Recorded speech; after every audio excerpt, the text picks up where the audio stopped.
Hello, everyone, and welcome to a new PennyWise podcast from Lee Enterprises.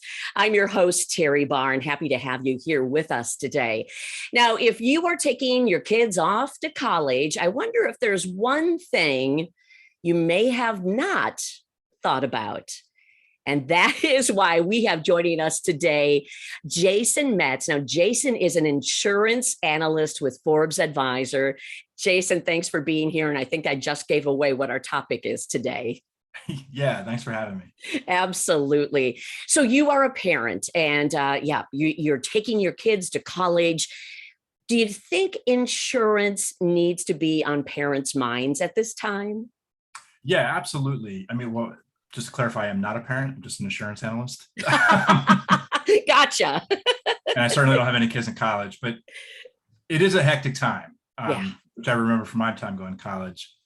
And one of the things we talk about in insurance is just preparing for the unexpected. And for a lot of parents, I think this might be their first time they might have a child out of the house. It might be their child's first apartment. It might be their first time for their child taking a car away from home. So there's a lot of things going on while you're still trying to managing like the main focus of getting your kid in school and hoping that they're safe and everything.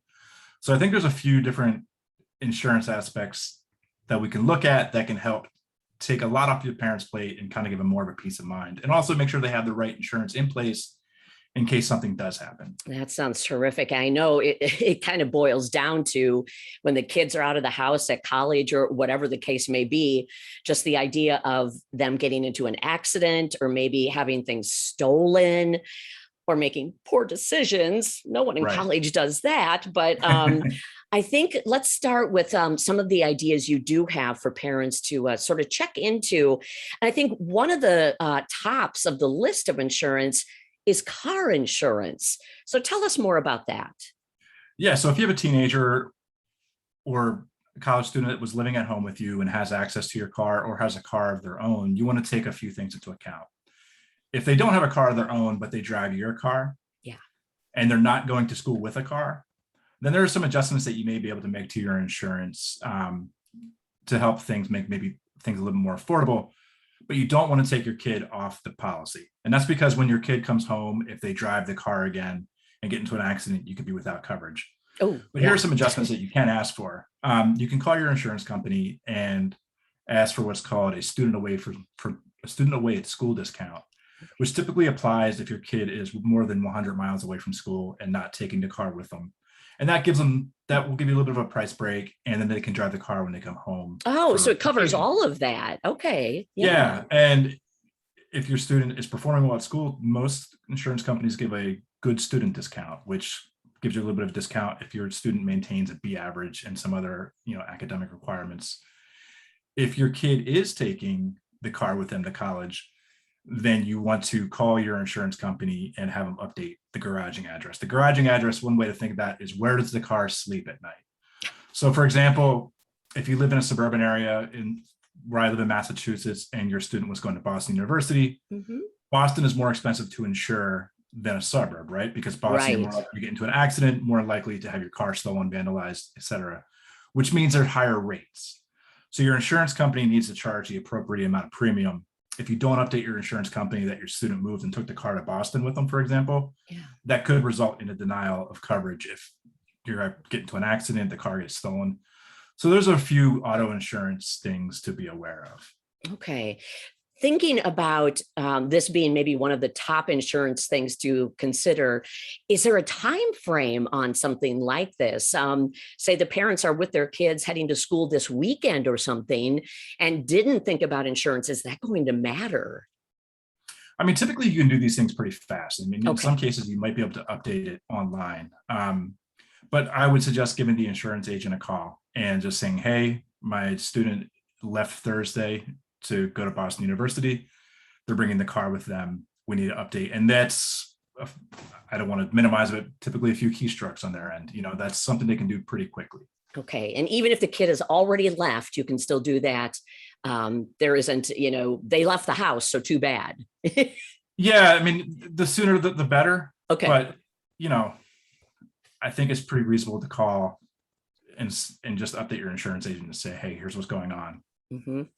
Yeah, so much going on that I can see how something like this can slip through the cracks. So give the insurance guy at your place a call. That's a good one. Yeah, What and you definitely, obviously, you want to do it before an incident happens. oh, But I think insurance companies are generally pretty understanding. And if you're just moving to a new city or new location, if you give them a yeah. call as soon as you get a chance and say, hey, my student's out here. Now, if we're talking in April, you haven't called your insurance company and an incident happens and your kids had that since September, that could be a different conversation. Right. So I would not recommend waiting too long. Do this as soon as you can. Okay, good reminder for right now. Yeah. Here's another one that I think is so interesting because I can easily see how people would forget this, and you probably don't want to. Renter's insurance. Yeah.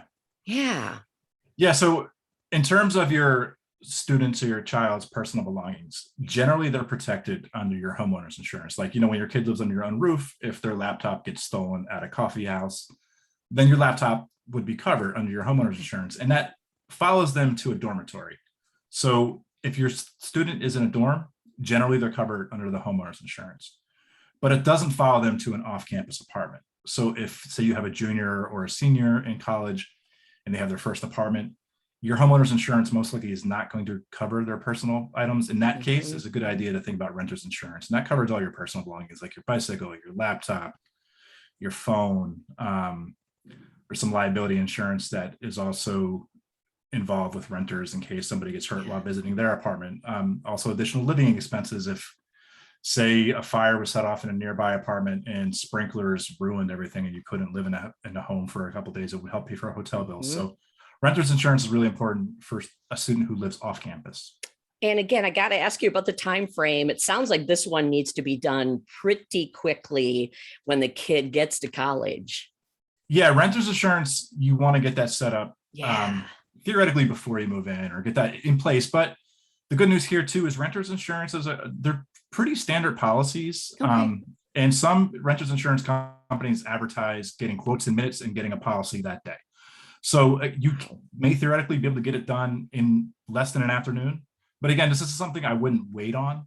One other thing I'd like to add in terms of renter's insurance and your personal belongings is doing what's called a home inventory. And that gives you a good idea of how much coverage you're going to need. So when you sign up for a renter's insurance policy, you might get a choice of just throwing arbitrary numbers out, like $10,000 worth of personal contents coverage, up to 20, 25. Don't know how much your student's going to bring with them to college, but a good way to know and not underestimate what you have is to take an inventory of what you're bringing with you. Whether that might be computer equipment, if you're bringing your instruments with you, your clothing, all those things that add up and kind of fall under the umbrella of your personal contents. You could just do that, a simple list of writing that down. You could film it with your iPhone camera. Oh, that's brilliant. Yes. That's a really good, quick way, because I know it's really hectic, like in those final days of leading up to leaving. Yeah.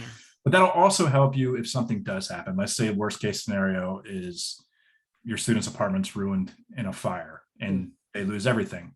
Having a home inventory is that good way to show your insurance company what you have, what it's worth, and that makes the insurance process go so much faster. Oh, I bet. I can't imagine having to, after a situation like that, go back and try to remember what you brought with you. That it's so stressful anyway, that that is an awesome tip, to make a list, or I love that you said take a video of what you're taking with you. That's the quickest way to do it. I mean, a home inventory is good for anybody that has any kind of home or renter's insurance, not just college students. I mean, that goes for myself too. Like, I forget about all the things that I have in my house. Right. And if something did happen, the idea of such a stressful situation of trying to remember everything that you had and need to do, you're going to forget stuff. So the home inventory is that way to, like, hey, here's what was lost. Here, if applicable, the serial number, the estimated value. It'll make the whole process go so much smoother.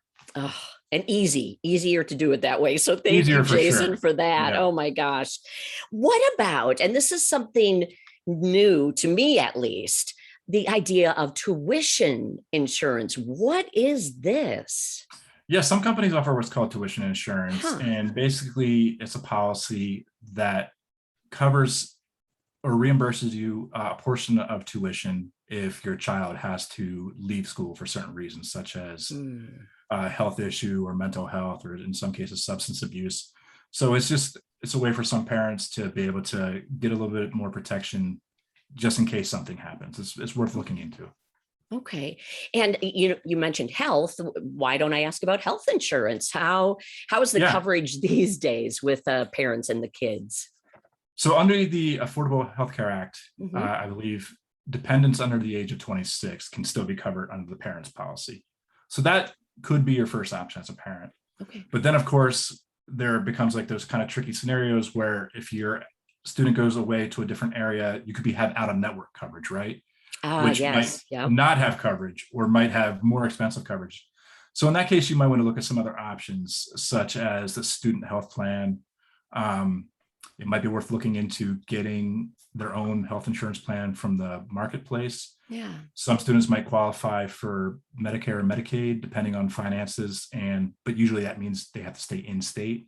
But those are a few options you have. So I would say your own health insurance, a marketplace plan, or a student health plan are a good place to look.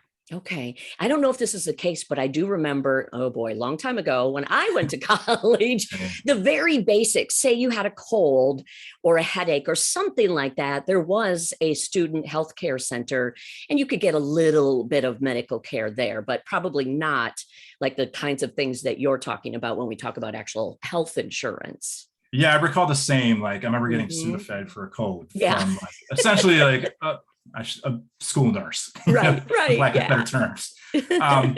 But yeah, you definitely want health insurance in place for something more serious. Whether you sprain your ankle playing basketball or you catch a nasty flu or COVID, there's a lot of things to worry about, obviously. So you want to make sure health insurance is in place. Oh, these are such good things to think about. There's one more on the list that I think I want to ask you about with regards to traveling and the idea, again, of having travel insurance. Is this something you think students need when they go to college?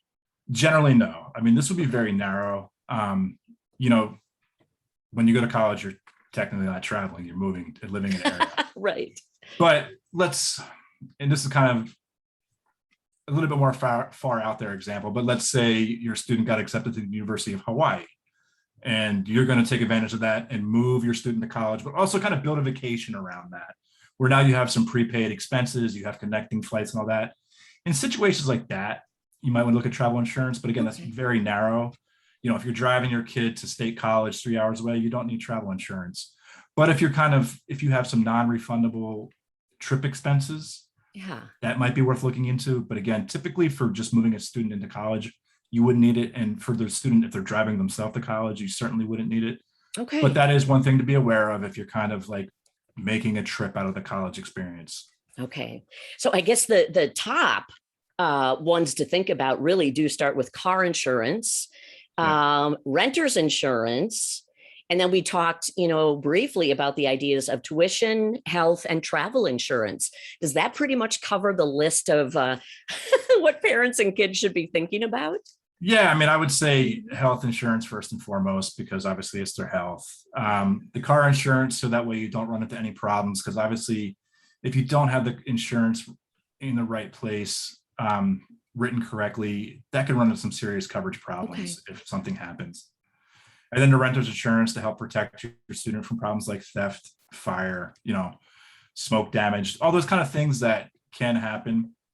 That would give parents a little bit of extra peace of mind in like an already hectic situation. No kidding. Jason, anything else that, as we're talking about a hectic situation, that parents can just sort of think about that could help their kids? Just have a conversation with them. I say this as a non-parent, but just as common sense things about staying safe on campus, just about. Oh, that's great. Some basic stuff, making sure you lock the door, things to prevent accidents so you don't have to go through insurance hassles. Insurance is there if you need it. You don't want to use it if you don't have to, right? Yes. Locking the doors, being careful at nighttime, all those kind of little safety tips also feeds into insurance as well. It does. Jason, anything we've missed? I think we're pretty thorough. I think we got I the think major so. insurance Yeah. and like the little sub ones Yep. pretty well handled. But And we don't mean to obviously frighten parents. This is all meant to be helpful and to hopefully be something you need. But hopefully, as Jason said, I love this, something you don't have to ever use. And I think we sort of live by that as adults too with our own insurance. yeah, and yeah, I don't want to frighten anybody. I mean, No. when I say things like fire, it sounds worse than it probably most likely not going to happen. But Right. to know that you have the ability to get your kid back up and running, get all the things they need without having to pay too many out-of-pocket expenses. Yeah. Is a good peace of mind. I love it. Jason Metz, the insurance analyst with Forbes Advisor. Always terrific information, Jason. Thank you so much. Thanks for having me on. Yes, I'm Teri Barr, host of PennyWise podcast from Lee Enterprises. And if you ever want to listen to any of our other podcasts, they are all wherever you find your podcasts. That could be Spotify, Google, Yahoo, any of those. You can find our podcasts. Thanks for listening, and we'll see you again next week. Thanks again, Jason. Thank you.